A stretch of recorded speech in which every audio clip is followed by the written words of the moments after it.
O'zbekiston to'g'risida ozgina savolim bor edi agar. Ha, ayting, bilsam javob beraman. Ozodbek aka oxirgi paytda endi mani o'zi boshqaruvga umuman yaramaydigan ahvolda prezidentligi ma'lum bo'lib qoldi O'zbekistonda. O'zi malayligi har tomonlama bo'lib ketdi. Lekin shuni ozgina xalq uyg'onyapti-ku, lekin zulmi to'xtamayapti. Qimmatchilik, yo'qchilik, qashshoqchilik, ishsizlik, israflar, naloglar, har xil ishlarlar xalq ustiga tushyapti. Xalq noroziligi ko'payyapti, lekin bu yaxshi nom orttiraylik deb hech bir harakat qilib yengillik bermayapti. Bu mani o'zimni gumonimki, oldingi ustoziga o'xshab xalq ko'tarib bir qon to'kib yana o'zini taxtini mustahkamlab olmoqchimi yoki Amerikaga malayligi sifatidan kechagina suhbatlarda aytdingki, sun'iy sauslar ishlab chiqarishdi. Buni boshligi asosida zulmni kuchaytirasan deb zulmni kuchaytiryapti. Buni oqibati ertaga xalqqa yana qonini to'kishga olib kelmaydimi deb ozgina odamda mana shunaqa fikrlar paydo bo'lib qolyapti-da. Shuni so'ramoqchi edim agar Men sizni bilishib tushundim. yurgani uchun. Tushundim. Endi ana shu sun'iy betartibsizlik, ya'ni boshqariladigan xaos degan narsani Karimov davrida qo'lladi. Karimov davrida qo'llagan paytda Karimov bu narsani tushunib yetdi. Shuning uchun Amerikani kirib kelgan, ya'ni Afg'onistonga kirib kelishlik va Iroqqa keyin kirib kelishlik avvalgi mavzularimizga bog'liq bo'ladigan bo'lsa, ya'ni o'sha bumerang effekti degan narsaga ham bog'liqda. Chunki Tolibonni nima uchun paydo qildi desa, Amerika SSRni u yerdan chiqarib yuborishlik uchun. SSRda qanaqa proyekti bor desa, u doimiy, u rus imperatorlar davrida ham bor. Kommunistlar taxtga kelgandan keyin ham baribir o'sha proyektligicha qoldi, ya'ni Hindistonga chiqishlik, ya'ni Hind okeaniga chiqishlik. Albatta bu Afg'oniston orqali va Pokiston orqali Hind okeaniga chiqishlik eng qisqa yo'l. SSR aynan shuning uchun ham Afg'onistonga kirgan edi. Mana endi mana shu joyda Amerika nima qildi desa, Amerika unga qarshilik ko'rsatdi. Tolibonlarni yuzaga keltirdi. Ularga qurol-yarog'ni to'kib berdi, instruktorlarni jo'natib urushni o'rgatib berdi. Hattoki o'sha davrda jihodiy oyatlarni bemalol o'qitib, targ'ib qilib, shu asosida harakat qilishlikka keng yo'l ochib berdi. Suriyada shunday bo'ldimi desa, xuddi shunday bo'ldi. Nima uchun Suriyada shunday bo'ldi desa, anov Yevropani proyektlariga xalaqit qilish kerak edi. Shuning uchun dunyodan hamma yoqdan aynan musulmonlarda tuyg'ulardan foydalangan holatda ana shu yerdagi betartibsizlik, umuman kontrol qilib bo'lmaydigan, tushunib bo'lmaydigan bitta kashani pishirib yubordi. Tizginda oxiri shliq qaytib turib ovoldimi? Ovoldi. Lekin Tolibon sal boshqacharoq chiqib qoldi-da. Ya'ni o'zlari aytgandek, ya'ni o'sha yerdagi taxtlarni o'zgartirib o'zimizga qilib olishlik uchun nima qilamiz desak, o'sha yerdagi norozi kuchlardan foydalanamiz degan narsalarni. Ya'ni SSR kirib keldi. SSR kirib kelgandan keyin tabiiy har qanday tuzum tatbiq qilinsin, har qanday hokimiyat siyosiy doira tursin, albatta unga qarshi bo'ladigan qandaydir kuchlar bo'ladi. Bzezhinskiyning gapi. Shuning uchun biz doim o'sha muammolardan foydalanishimiz kerak degan. Ya'ni muammo paydo qilishimiz kerak. Madomiki AQSh o'zini yetakchiligini dunyoda boshqarishlikni saqlab qolmoqchi bo'lsa degan. Aynan shundan kelib chiqib Tolibonni yuzaga keltirishdi, lekin Tolibon nima bo'ldi desa, bular fikrni davom ettirishganda, ya'ni o'rgangan, bu falsafiy naqasini o'rgangan. Ya'ni boshqalarga nisbatan doim qandaydir qitmirlik qilib turadigan bo'lsa, albatta ulardan qandaydir atvetga kelishligi. Tabiiymi? Tabiiyda. Masalan, sizga nisbatan kimdir doim qandaydir qitmirlik qiladigan bo'lsa, oxiri sabr qilasiz, u qilasiz, bu qilasiz, oxiri shapalaq qaytarishga kelasiz. Baqani ham bosaversa, bosaversa, oxiri vaq deydi degandek, xuddi shunaqa Tolibon nima qildisa, aynan mana shu bumerang effekt rolini ular aytib o'tgan narsa yuzaga keldi. Shuning uchun bu jihodiy naqalarni SSRni chiqarib yuborishlik uchun foydalandik, lekin buni tezda yo'q qilishimiz kerak. Shu tayyor bahona yasashdi 2001-yil 11-sentyabrda va kirib kelish uchun bahona bo'ldi. Va O'rta Osiyo mamlakatlarini ham SSR parchalangandan keyin nima qildi desam, Tolibon, mana yerdagi islom, vahshiylik, kallakesarlar deb turib, qo'rquv nima qilib turib, ba'zilarini olib kirib oldi. Uni orqasida keyin nima edi desa, rangli revolyutsiyalar qilib turib, u shu o'ziga moyil bo'lgan hokimiyatlarni olib kelishlik. Lekin o'sha paytda Karimov bu narsani angladida. Birinchi yurdi. Ularni yo'liga nimaga desa, chunki O'rta Osiyo mamlakatlarining o'zini proyekti bor bu yerda. Qanaqa desa, ular haqiqatdan ham dunyodan uzilgan. butun dunyoga aloqaga chiqish uchun nima qilish kerak desa, dengiz kerak. Bu davlatlar haqiqatdan ham cheres ikkita davlat o'tadi. Ayniqsa O'zbekiston. Bu Rashidov davri bo'ladimi, Karimov davri bo'ladimi, yoki Oxun Boboyev davri bo'ladimi, yoki undan oldingilar davri bo'ladimi, yoki Mirziyoyev davri bo'ladimi, yoki ulardan keyingilar keladimi? Baribir mana shu loyiha turaveradi. Chunki u jonli narsa. Amerika parast bo'ladimi, Xitoy parast bo'ladimi, Rossiya parast bo'ladimi, Yevropa parast bo'ladimi, farqi yo'q. Bu geografik joylashuv o'zi shu narsani amalga oshirishlikka muhtoj. Faqat uni kim qo'li bilan va qanday amalga oshirishlikka kelganda, mana shu yerda tashqi kuchlar ishga kirishishadi. Rossiya aytadi, avval SSR bo'lgandek, ya'ni sen mana paxtani yetishtirib, mana nefti gazing bor. Men buni dunyoga olib chiqib sotaman, truboprovodlarni olib kelib o'rnataman. Evaziga senga muncha pul beraman. Ya'ni avvalgi tepada yuqorida aytganimizdek $110 bersa 1000 kubiga, o'zi 350 dan sotardi. 350, 360, 370 dan sotardi Yevropaga. Mana endi bu narsani Amerika aytyapti, Yevropa aytyapti, Xitoy aytyapti, deyapti, mana Xitoy aytyapti, Ipak yo'li deyapti. Dunyoga nima qilmoqchisan? Mana men senga pul beraman, mana men senga mana texnikalarni olib kiraman deyapti. Amerika ham shunaqa narsani, Yevropa ham xuddi shunaqa narsani. Faqat uni kreditlab olasan. Mana meni qandan kompaniyalarim keladi, meni kompaniyalarimni ishchilari ishlaydi. Biz belgilab bergan baho narxida bo'ladi bu narsa va mana u xomashyolaringni biz belgilab bergan narxda sotib olamiz va foydasini biz belgilab bergan foizda taqsimlaymiz.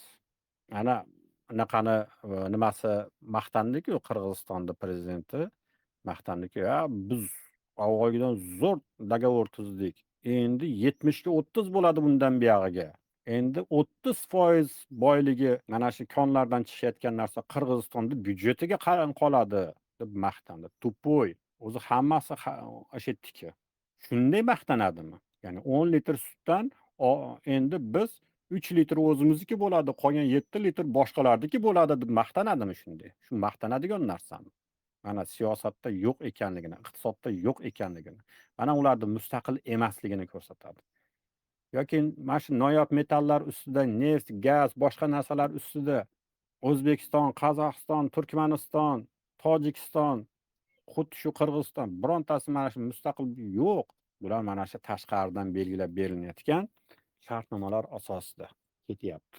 15 ga 85, 20 ga 80 yoki 70 ga 30. 70 ga 30 bo'lib qolsa maqtaydigan bo'lib qolishyapti. Nima uchun 70 ga 30 bo'lyapti? Men bilan dogovor tuz deyapti. Yo Amerika buni taklif qilyapti yoki Xitoy taklif qilyapti. Rossiyadan tashqari. Faqat biz bilyapmiz, bular hammasi nima qilyapti? U yoqdan kredit olyapti, bu yoqdan kredit olyapti. Yana qaysi shartni qo'yyapti desa, mana SSRdan qolib ketgan paytdan beri davlatning nazoratida turgan eng yirik 13 ta, ya'ni davlatning nazoratida turgan sohalar bor. Ya'ni bilamiz, Olmaliqda mis nimasi bor, ya'ni Navoiyniki bor, boshqa joylarniki bor, ya'ni tillo, mis, uran, volfram, neft, gaz va boshqa. Mana shuni ustida katta-katta davlatga bo'ysunadigan kompaniyalar ularni qazib chiqaradi. Nima qilyapti desa, bular madomiki dunyo siyosatiga qo'shilmoqchi bo'lsin, ya'ni bilasizlar, Amerika olib keldi. Jahon savdo tashkilotiga qo'shilishlik uchun 30 ta davlatdan 29 tasi qo'l qo'ydi. Bittasi hali qo'l qo'ygani yo'q deb turib nima qildi? Ya'ni ular qo'ygan shartda, ularni qo'ygan standartizatsiyalarga hammasiga, standartizatsiya masalalarini ham hammasini o'zgartirdi. Xabaringlar bormi yo'qmi? Va qolganlari ham o'zgartiryapti. Ya'ni standartizatsiya deganda bu oziq-ovqat mahsuloti bo'ladi, boshqa tovarlar bo'ladimi? Ularni standartiga tushish kerak. Shu standartlar bo'yicha ikkalasining o'rtasidagi muvofiqlik bo'ladigan bo'lsa, ya'ni SSR paytda GOS standart degan narsa bo'lardi. Ya'ni butun SSR bo'yicha qayerda tovarlar, mahsulotlar ishlab chiqarilsa, yagona yaxlit bitta standart bo'yicha qilinishi kerak edi. Unda shu oziq-ovqat ishlab chiqariladigan bo'lsa, qanday ishlab chiqarilishi kerak, qanday miqdorda saqlanishi kerak, qanchalik u yerda miqdorda nimalar tarkibida bo'lishi kerak degan narsalar turadi. Endi mana shu standartni nima qilyapti desa, yo Yevropaniki, yo Amerikaniki, yo Xitoynikiga o'tkazishlik narsalar bo'lyapti. Xuddi shunday bir xillashtiradigan bo'lsa, demak ular tomonidan kirib kelayotgan tovar, mahsulot, boshqa narsalar ham nima bo'ladi desa, bemalol bozorga kirib kelaveradi. Ikkinchi jihat, ya'ni mana shu yirik naqalarda deyapti, aksiyalarini deyapti, London birjasiga olib chiqib, uni sotishlik deyapti. Ya'ni biz bilamiz, shar'iy jihatdan bu yerda osti-usti boyliklari na davlatniki bo'lmasligi kerak, na biron bir xususiy kompaniyaniki bo'lmasligi kerak, balki bu ummatniki bo'lishi kerak. Davlat faqat u narsani yo'lga solib turib, davlat ummatga yetkazib berishi kerak. Gaz bo'lsa, gazni qazib olib turib, temir bo'lsa, temirni qazib olib turib, undan truba yasab turib, o'sha gaz chiqadigan joyga o'rnatib turib, uni kompressorlar orqali har bitta xonadonga tushirib berish kerak. Toki ummat vakillarining har bitta xonadonida xonalari doimiy muntazam, kerak bo'lsa issiq bo'lsin, sovuq kerak bo'lsa sovutadigan sistemalarni qo'ysin, elektr energiya kerak bo'lsa quyosh energiyasi bo'ladimi, shamol energiyasi bo'ladimi yoki o'sha gazni yoqib bo'lsa ham elektr energiya ishlab chiqarib xalqqa berish kerak, ummatga berish kerak. Chunki u ummatniki. Uni Alloh yaratib o'zi qo'yib qo'ygan.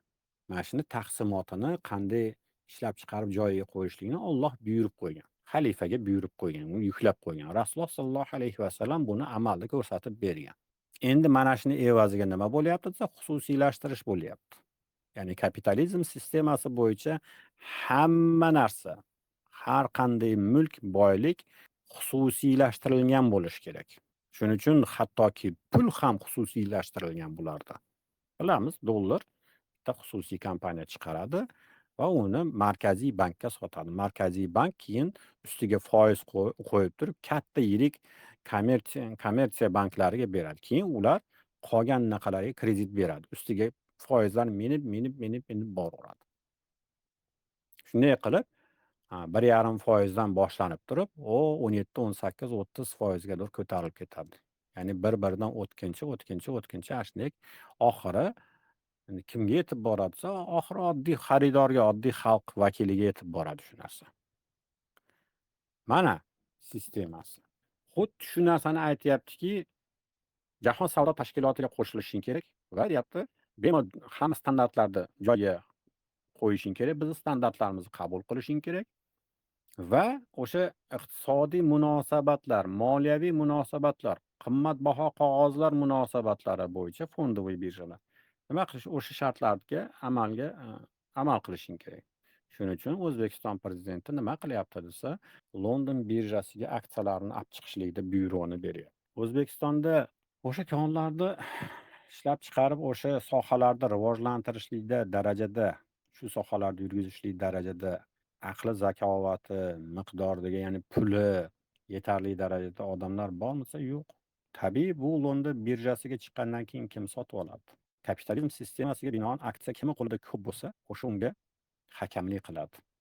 Agar biron bir qaror qabul qilish kerak bo'lsa, biron korxonani qaysidir ishini yuritishlikda 100 ta buyoqda aksiyadorlar bittadan 100 aksiyani qo'lda ushlab turgan bo'lsa, bu tomonda bir kishi 100 bitta aksiyani qo'lda ushlab turgan bo'lsa, o'sha haqli bo'ladi hukm chiqarishlikda. To'g'rimi, noto'g'rimi? Endi bu aksiyalar kimning qo'liga o'tadi? Tabiiyki, o'sha London birjasida eskidan qayrilgan aferistlarning qo'liga o'tadi.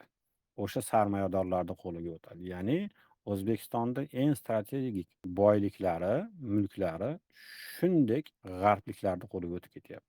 Bo'lib ham xabaringlar bo'lsa kerak, Amerikani bitta katta boylaridan biri Rossiyani, Ukrainadagi barcha aksiya bozoridagi naqdlarni hammasini sotib turib, naqd pul qilib turib, O'zbekistondagi barcha sohadagi naqdlarni hammasini sotib oldi deyapti. Mana demak, endi hammamiz birgalikda o'zbekistonliklar 8 soat bo'lsa 8 soat, 10 soat bo'lsa 10 soat, 12 soat bo'lsa 12 soat o'sha dollarda ishlashlik uchun so'm ko'rinishda nima qilishimiz kerak? Jigar bag'rimiz ezilib ishlashimiz kerak. Suv yo'q, svet yo'q, gaz yo'q. Shunga qaramasdan hamma to'siqlarni o'tib, oshqozonimiz tuzoq bo'lgan holatda o'sha $100 qandaydir topishlik uchun rosa jigar bag'rimiz ezilishi kerak. Amerika naryoqda haligi xususiy kompaniyasi shunday $100 ga $1 miqdorida kraskani sarfini, qog'ozni sarfini qilib turib, 100 deb yozib qo'yib turib, shunday berib boryapti. Bizlar shu $100 ishlashimiz uchun nima qilamiz? Jigar bag'rimiz ezib ishlashimiz kerak va mana bu boyliklarimizni berishimiz kerak. Shunda o'sha $100 olamiz, ertaga bitta 3 sortdagi mashinani qo'limizga kiritish uchun bolishimizni tagiga qo'yib qo'yaveramiz. Maqtanib ham yuramiz. Qachon shu narsani to'plasak, shuni olamiz. Va bu narsalarda naqd puling yo'q bo'lsa, mana olaver. Ozgina pulni kiritib qo'yib turib, bizga yana sudxo'rlik sistemasini, nasiya savdo, islomiy banking deb turib, yana xalqni aldab, o'sha pulni ham jigar bag'ri ezilib, zo'rg'a tirikchilik uchun, zo'rg'a biron narsa uchun to'plagan narsani bu yoqda chiroyli tovarlarni chiroyli qilib ko'rsatib turib, o'shani olishlik uchun oldimizga haligi hech yetishib bo'lmaydigan bitta ilgakni qo'yib turib, o'shani orqasidan doim yugurib yuradigan qilib qo'yyapti-da, biz nima qilyapmiz? Kreditga kiryapmiz. Va islomiy banking ekan, bu halol ekan. Orqasida bank sistemasida shunday qo'yilganki, hech qachon pul shunday berilmaydi. Islom emas bu, qarzga berilmaydi u. U foizga beriladi. Bank sistemasini asl tomiri negizi shu. Har qanday operatsiya, har qanday nomlanishdan qat'iy nazar albatta uni foizga beriladi. Xalq nima qiladi desa, keyin o'sha mashinani olish bo'ladimi yoki boshqa hayotidagi kerak bo'lgan o'sha uyini qurishlik ipoteka kreditlari bo'ladimi? Oddiy telefonni olish bo'ladigan bo'lsa, hammasini foizga oladi. Nasiya savdo deb nomlab ham qo'yishdi ularni. Vaholanki u hech qanaqasiga shariatda ko'rsatilgan nasiya savdoga hech qanday aloqasi yo'q. Chiroyli islomiy lafzlar bilan o'ralgan kapitalizm sistemasini oddiy xalqqa kirgizib borishligi va uni qo'li ostida turgan boyliklarni shuni chiroyli qilib turib, biz mana xalqaro bozorga chiqyapmiz deb turib, shunday qo'shqo'llab turib, kapitalistlarning qo'liga berib qo'yishlik bo'lyapti. Bo'layotgan ish shu. Shuning uchun ana shu dunyoga chiqishlik naqasida oldin SSRD loyihasi bilan chiqqan bo'lsa, endi Amerika olib kelyapti. Bo'lib ham Yevropa bilan aloqa qiladimi yoki Xitoy через O'rta Osiyo Yevropaga chiqmoqchi bo'ladimi? Nima bo'lyapti desa, Amerika u tomog'ida uchini ushlab turibdi o'sha yerda. 99 yilga dogovor tuzdi. Ya'ni davlatniki emas, bu yerda xususiy kompaniya turadi deyapti. Ya'ni go'yoki davlat aralashmayapti bu yerda.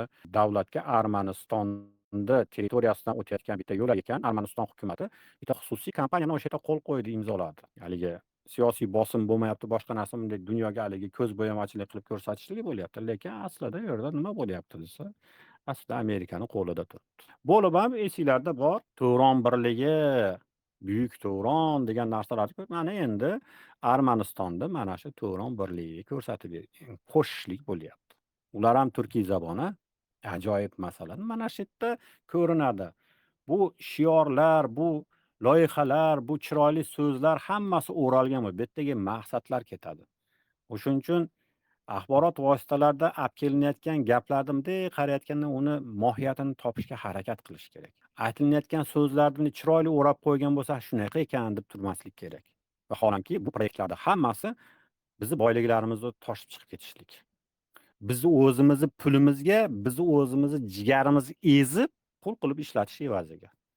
Va ana shu bizdan olib chiqib ketgan, oldin gapirinardi bu narsa. Mana O'zbekistonda o'stirilgan jigar bag'ri ezilib o'stirilgan paxtani Rossiyani Ivanova naqasida ishlab chiqarib turib, uni ko'ynak qilib sotishdi. Ya'ni 12 tingdan to'lab turib, bizga 1 so'm 20 tingdan ko'ynak olib kelardi. Vaholanki o'sha 1 kilo paxtadan 10 ta ko'ynak chiqadi. Nechta pul ishlayapti Rossiya?